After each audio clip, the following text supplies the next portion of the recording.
వచ్చినటువంటి దేవుని బిడ్డలైనటువంటి మీ అందరికీ నా వందనాలు. దేవుని వాక్యాన్ని తెలుసుకొని ఆ మాదిరిగా జీవించే కృప దేవుడు మనందరికి దయచేసినట్టుగా ఒక్కసారి స్తోత్రాలు చెబుదామా? ఇంకొకసారి గట్టిగా స్తోత్రాలు చెబుదామా? దేవుడు ఈరోజు మన విడుదల ఆరాధనలో దేవుడు మనతో మాట్లాడుతున్నటువంటి మాట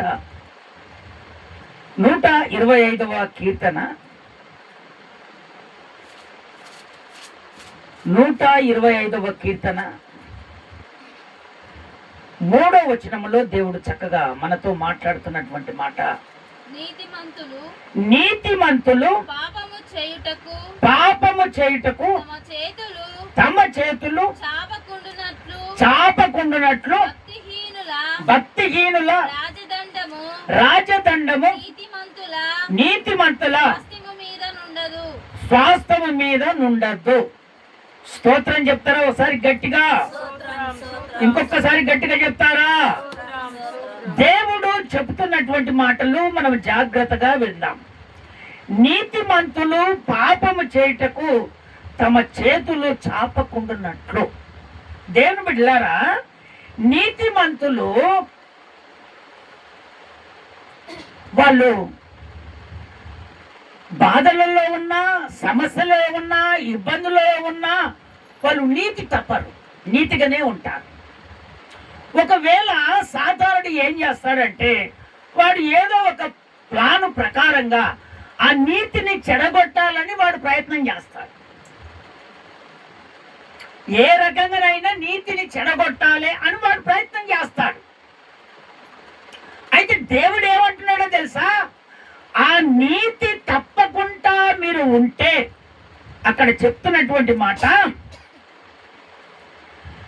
వాళ్ళ చేతులు మీ మీద పడక మునుపే మిమ్మల్ని నేను రక్షిస్తాను. స్తోత్రం చెప్తారా? ఒకసారి గట్టిగా, ఇంకొకసారి గట్టిగా చెప్తారా?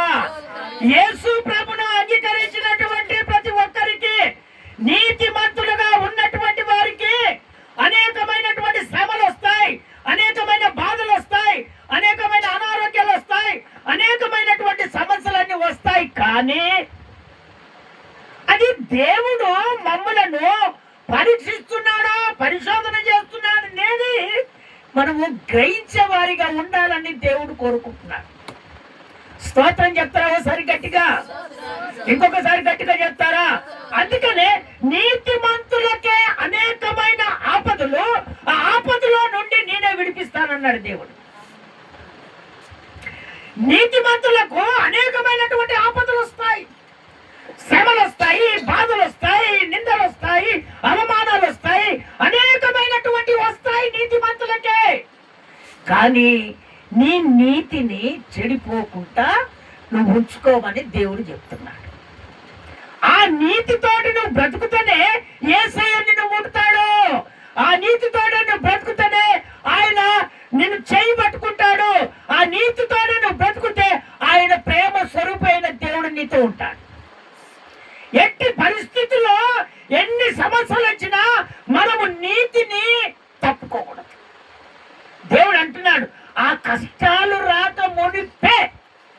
ఎందుకంటే నా బిడ్డ చెడిపోతే ఆయన ఎంతో బాధపడతాడు కనుక నువ్వు నీతిగా ఉన్నావని దేవునికి తెలిసే.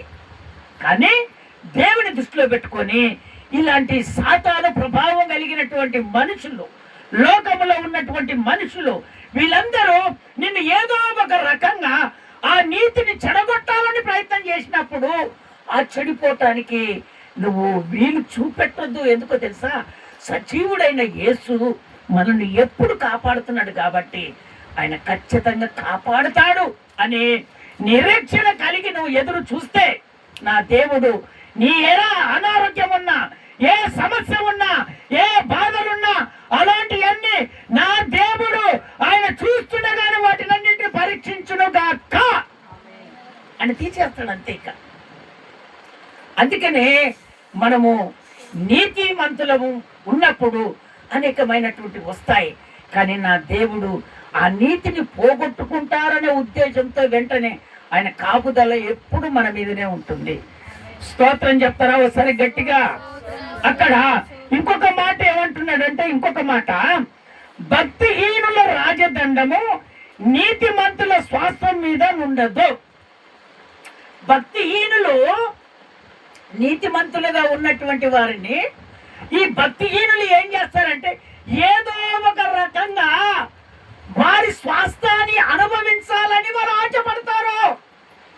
వినండి దేవుని బిడ్డలారా, రాజదండం అనగా నీ ఉన్నటువంటి నీ స్వాస్థాన్ని వాళ్ళు ఏం చేస్తారంటే దాన్ని స్వాధీనపరచుకోవాలని వాళ్ళు ఆశ చూపిస్తూ ఉంటారు. అందుకనే ఆ భక్తిహీనులటువంటి రాజదండాన్ని ఒకవేళ వారు అనుభవించాలని ఆశపడితే నా దేవుడు ఏమంటున్నాడు తెలుసా, ఆ స్వాస్థమును ఎప్పటికీ వాళ్ళకు చెందనీయను. ఎందుకంటే నువ్వు నీతిమంతులుగా ఉంటున్నావు కనుక భక్తిహీనులను నేను దూరపరుస్తాను. స్తోత్రం చెప్తారా ఒకసారి గట్టిగా? ఇంకొకసారి గట్టిగా చెప్తారా? అందుకనే దేవుని బిడ్డలారా, కొంతమంది ఏం చేస్తారంటే భక్తి చెయ్యరు, భక్తి హీనులుగానే ఉంటారు, కానీ మాలో భక్తి ఉందని చూపిస్తా ఉంటారు. అలాంటి వాళ్ళు ఏం చేస్తారంటే నీ స్వాస్థం మీద వాళ్ళు ఆశపడతా ఉంటారు. ఈ భక్తి హీనంగా ఉన్నటువంటి వారికి ఈ సాతాను ప్రభావం ఎమ్మడైతుంది. ఎందుకంటే వీళ్ళ కల్చరు అందరితో కలిసి ఉంటారు. ఈ కల్చర్ అంతా అందరితో కలిసి ఉంటారు కాబట్టి ఆ కల్చర్ ఏమైతుందంటే కమాండ్ అయిపోతుంది. ఇప్పుడు నీతిమంతులుగా ఉన్నటువంటి మనము ఆ కల్చర్తో సంబంధం ఉండదు. ఒకవేళ వెళ్ళినా కూడా మనం దేవుని భక్తిలో ఉంటాం. మరి వీళ్ళది అట్లుండదే. వీళ్ళది ఎట్లుంటదంటే ఎవరిదన్నా ఒకళ్ళని గుంజుకొని తిందామని ఆలోచన కలిగి ఉంటుంది. అందుకనే సాతాను ప్రభావం కలిగినటువంటి వారు భక్తిహీనులుగా ఉంటారు. వాళ్ళంట ఆ సాతాను ప్రభావం ద్వారా అనేకమైనటువంటి ఆటంకాలు చెయ్యాలని నీ స్వాస్థం అనగా నీవు ఏదైతే అనుకుంటున్నావో నేను అనుభవించాలని అది అంతా నీకు స్వాస్థమే. ఈరోజు స్వాస్థంగా నాకు అనారోగ్యం చేత బాధపడుతున్నాను, అది నా స్వాస్థమో, దేవుడు నాకు విడుదల కలగజేస్తాడని నువ్వు ఆశపడుతున్నావేమో, దేవుడు దాన్ని ఖచ్చితంగా విడుదల కలగజేస్తాడు. నీ స్వాస్థంగా అనుభవించాలని ఏదైతే ఆశపడుతున్నావో దేవుడు ఖచ్చితంగా అనుభవించేటట్టుగా చేస్తాడు. అందుకనే దేవుని బిడ్డలారా, నీ స్వాస్థాన్ని సాతానుకు ఎప్పుడు దేవుడు అప్పగించాడు. అయితే వాడు ఏదో ప్రయత్నం చేస్తున్నారని నీవు పాపానికి చోటిస్తే మాత్రము భక్తిహీనులుగా మారిపోతాము. ఆ పాపానికి మనం చోటు ఇవ్వకూడదు. ఆ నీతిమంతులుగా మనం బ్రతికి ఉంటే ఆయన చెయ్యి మన వెంటనే ఉంటుంది. ఆయన రెక్కల చాటున మనల్ని భద్రపరిచి కాపాడతాడు. స్తోత్రం చెప్తారా ఒకసారి గట్టిగా? ఇంకొకసారి గట్టిగా చెప్తారా? సాతానుకు తావి ఇవ్వడు దేవుడు. వాడు గెట్ అవుట్, వాడు రానే రాడు. ఎందుకంటే నీలో నీతి నా దేవుడు చూశాడు గనుక ఆయన ఎట్టి పరిస్థితిలో ఏ అనారోగ్యాన్ని దేవుడు రానియాడు. ఒకవేళ నీతి తప్పిపోయావేమో, నీతిలో నువ్వు లేవేమో, అటు ఇటు కంచెల్లో నువ్వు తిరుగుతున్నావేమో, వాక్యము సెలవిస్తుంది, దేవుడు నీతో మాట్లాడుతున్నాడు, అయ్యా నన్ను ఒక్కసారి క్షమించు ప్రభువా, నేను ఆ కంచెలలో నేను తిరిగానయ్యా, ఇక నుంచి ఆ కంచెలలో నేను తిరగను గాని ఇక నీతిగానే నేను బ్రతుకుతానయ్యా అని నువ్వు తీర్మానం చేసుకుంటే నీ ఏ అనారోగ్యమైనా సరే, అవి గడ్డలే కానీ, అవి సమస్యలే కానీ, అవి ఎలాంటి అయినా సరే, ఎలాంటి క్యాన్సర్ గడ్డలైనా సరే, నా దేవుడు చూస్తుండగానే విడుదల కలగజేస్తాడంతే. నా యేసయ్య కావాల్సింది భక్తి. భక్తిహీనత కాదు, భక్తి కావాలి. ఆ భక్తిలో నువ్వు జీవిస్తే నా దేవుడు ఖచ్చితంగా నీ కార్యాన్ని నా దేవుడు ఖచ్చితంగా చేస్తాడు. స్తోత్రం చెప్తారా ఒకసారి గట్టిగా? రెండవదిగా అదే కీర్తనల పుస్తకంలో 37వ కీర్తనల 24వ వచనం ఒక్కసారి చదివి నాకు వినిపిస్తారా నాయన? 37వ అధ్యాయం. యెహోవా చూసావా, ఆ నీతిగా ఉన్నటువంటి వారు అతను చెయ్యి పట్టుకొని ఉన్నాడు గనుక అతడు నేలను పడినను లేవలేక ఉండడు. ఎందుకంటే యేసయ్య చెయ్యి పట్టుకుంటాడు. మరి రిపీట్ చేయి అదే మాట. యెహోవా అతని చెయ్యి పట్టుకొని ఉన్నాడు గనుక అతడు నేలన పడినా కూడా లేవలేకుండా ఉండడు. స్తోత్రం చెప్తారా ఒకసారి గట్టిగా? దేవుని బిడ్డలారా, నీతిగా బ్రతుకుతున్నటువంటి నీవు, నీతిగా నిలబడుతున్నటువంటి నీవు, ప్రతి అపజయం వచ్చినా కూడా దేవుని వదిలిపెట్టకుండా నీతిమంతుడుగా ఉన్నటువంటి నీవు, నా దేవుడు సెలవిస్తున్నాడు, అపజయాన్ని జయించటానికి దేవుడు నిన్ను నిలబెట్టాడు. ఒక్కొక్కసారి కొన్ని సమస్యల మీద దేవుడు అట్లా చూస్తూ ఉంటాడు. మనను వదిలిపెట్టి ఎక్కడ పోడు, మనతోటే దేవుడు ఉంటాడు, కానీ అలా చూస్తూ ఉంటాడు. అలాంటి సమయంలో నువ్వు ఏం చేస్తున్నావు అనేది దేవుడు చూస్తుంటాడు. అలాంటప్పుడు దేవుడు నన్ను ఏం చూడట్లేదు, నేను ఏదైనా చేస్తే ఏం కాదులే అనుకుంటే పొరపాటు. ఇప్పుడు దేవుడు అక్కడ చెప్తున్నటువంటి ఆయన చెయ్యి వాళ్ళ మీద పెడతాడంట. లేవలేని పరిస్థితి, ఇక పడిపోయాడు అనుకో, ఇక లేవలేడు. ఇప్పుడు కొంతమంది ఏం చేస్తారు, కాలు చేయి పడిపోతుంది, నడవలేని పరిస్థితి వచ్చేస్తుంది, నొప్పుల చేత బాధపడతాడు, కృంగిపోతారు, చూపు పడని వాళ్ళు ఉంటారు, వీటిలో నోరు పడిపోయినటువంటి వాళ్ళు ఉంటారు, ఎంతో మంది అనారోగ్యాల చేత బాధపడుతున్నారు. కానీ నా దేవుడు చెప్తున్నాడు, నువ్వు ఎంత అనారోగ్యం చేత బాధపడుతున్నా, నువ్వు కాలు చేతులు వాడకున్నా, నీ సమస్యలు ఆ విధంగా ఉన్నా, కానీ నువ్వు నీతిని పోగొట్టుంది అంటున్నాడు దేవుడు. ఇప్పుడు ఒక తీర్మానం చేసుకో, అయ్యో నేను నీతిగా భక్తి చేస్తాను, నీతితోనే ఉంటాను అని నువ్వు ఇప్పుడు తీర్మానం చేసుకుంటే, నువ్వు పడిపోయినా కూడా ఇక లేవను అనుకునేది కాదు, నా దేవుడు చెయ్యి పట్టుకొని లేపుతాడట. స్తోత్రం చెప్తారా ఒకసారి గట్టిగా? ఇంకొకసారి గట్టిగా చెప్తారా? అది ఏ సమస్య అయినా సరే, ఏ సమస్య చేత నువ్వు వచ్చావో, ఏ బాధ తొలగిపోవాలని వచ్చావో, ఏ ఆటంకాల చేత, ఏ విరోధుల చేత బాధపడుతున్నావు, అవన్నీ నా దేవుడు అన్ని తీసికొస్తాడు. నీకు విరోధంగా ఎవడు ఉన్నా సరే సమాధాన పరుస్తాడు దేవుడు.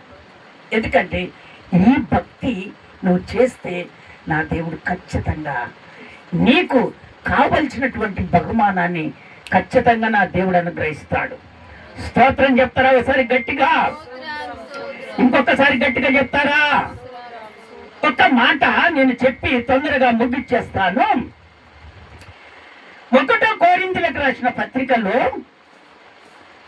కొరింథీ సంఘానికి అక్కడ పౌలు గారు చెప్తున్నటువంటి మాటలు కొన్ని మనం విందాము. 1 కొరింథీయులకు రాసిన పత్రిక 10వ అధ్యాయము 13వ వచనములో చక్కగా ఆ సంఘానికి వివరించి దేవుడు చెప్పినట్టుగా మాట్లాడుతున్నాడు. అక్కడ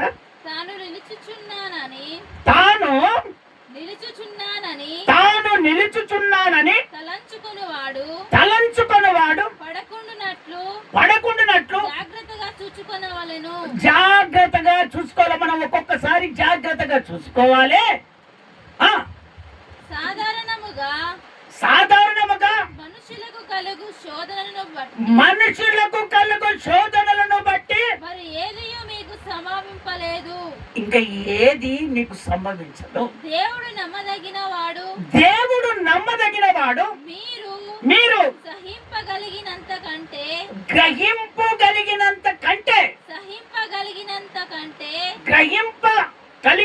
కంటే ఎక్కువగా ఆయన మిమ్మల్ని శోధింపబడనీయడు, ఎప్పుడు కూడా శోధింపబడనీయడు. అంతేకాదు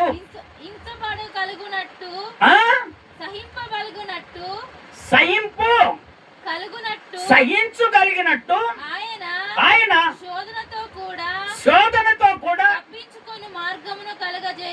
తప్పించుకొను మార్గాన్ని కూడా కలగజేస్తాడు. ఎప్పుడు ఇవన్నీ చేస్తారంటే నీతిగా ఉండి జాగ్రత్తగా మన మనసును మనం ఏ విధంగా వెళ్తున్నాము, ఎక్కడికి వెళ్తున్నాము, ఏ విధంగా జాగ్రత్తగా మనము నిరీక్షణ కలిగి దేవుని కొరకు ఎదురు చూసుకుంటూ మనం తిరుగుతున్నటువంటి మనము ఆ జాగ్రత్తను బట్టి మనం నడుచుకుంటే దేవుడు చెప్తున్నాడు, ఒకవేళ నీకు అపాయమైనటువంటి పరిస్థితులు ఎదురైనా కూడా అక్కడికి వెళ్ళి దేవుడు తప్పించేస్తాడట. నిన్ను ఎవరో ఏదో చేయాలని ఆశపడుతున్నారేమో, ఎవరో ఏదో చేసి నిన్ను గుంజి కొట్టాలనో చంపాలనో నిన్ను ఏదో ఒక రకంగా టార్గెట్ చేయాలనో అక్కడ వాళ్ళు ఆలోచన చేస్తున్నారేమో, కానీ నీ మార్గానంటే దేవుడు తప్పిస్తాడట. అక్కడికక్కడనే దేవుడు మార్గాన్ని తప్పిస్తాడు. ఎప్పుడు నీతి కలిగి మనం బ్రతికి చేస్తే. మనం జాగ్రత్తగా చూసుకోవాలంట. మనం వెళ్ళేటప్పుడు జాగ్రత్తగా వెళ్ళాలి. నువ్వు వెళ్తున్నావు, ఎవరెవరు ఉన్నారని జాగ్రత్తగా వహించాలి. మనం బయటికి వెళ్ళినప్పుడైనా, పనులకు వెళ్ళినప్పుడైనా, ఎక్కడికి వెళ్ళినప్పుడైనా మనం ఒక జాగ్రత్త వహించాలి. ఈ జాగ్రత్త చూసుకోకపోతే సాతానుడు ఆటంకపరుస్తాడు.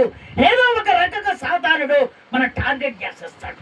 అందుకనే మనము ఎట్టి పరిస్థితుల్లో ఆ శోధనలను మనము జయించే వారిగా దేవుడు నిలబెడతాడు. అక్కడికి వెళ్ళి తప్పించే మార్గాన్ని కూడా దేవుడు ఏర్పాటు చేస్తాడట. అందుకనే దేవుని బిడ్డారా, అనారోగ్యం వచ్చిందని మీరు బాధపడద్దు. పెట్టినారా?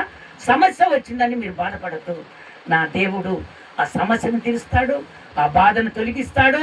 నీకు కావలసినటువంటి మేలు నా దేవుడు ఖచ్చితంగా చేస్తాడు. కానీ నీతిని వదిలిపెట్టకుండా నీతి కలిగి నువ్వు భక్తి చేస్తే నీ కార్యాలన్నీ నేను చేస్తానని నా దేవుడు ఈరోజు విడుదల ఆరాధనలో చక్కగా నీతో మాట్లాడాడు. అందరం నిలుమొక్కల మీద ఉండి ఒక తీర్మానం చేసుకున్నాం. నువ్వు నీతిగా ఉన్నావా లేక భక్తిహీనంగా ఉన్నావా? దేవునికి ఏ విధంగా నువ్వు బ్రతుకుతున్నావు ఒక్కసారి దేవునికి మీరు జ్ఞాపకం చేసుకుంటారా? ఒక్క తీర్మానం చేసుకో. ఒకవేళ నీతి తప్పిపోతే, అయ్యా దయతో నన్ను క్షమించు ప్రభువా, నీతిని ఇక నుంచి నేను తప్పిపోనయ్యా, నీతి మంతులుగా నేను జీవిస్తాను, పాపములో పడిపోనయ్యా తండ్రి, నీకు స్తోత్రాలయ్యా, స్తోత్రాలయ్యా. ప్రతి ఒక్కటి తీర్మానం చేసుకుందాం. దేవుని బిడ్డలారా, నా దేవుడు ఇప్పుడు ఈ సమయంలో నిన్ను దర్శించే సమయము. నీ తీర్మానాన్ని బట్టి నా దేవుడు నిన్ను దర్శిస్తాడు. నీ తీర్మానాన్ని బట్టి నా దేవుడు నిన్ను దర్శిస్తాడు. ఒకవేళ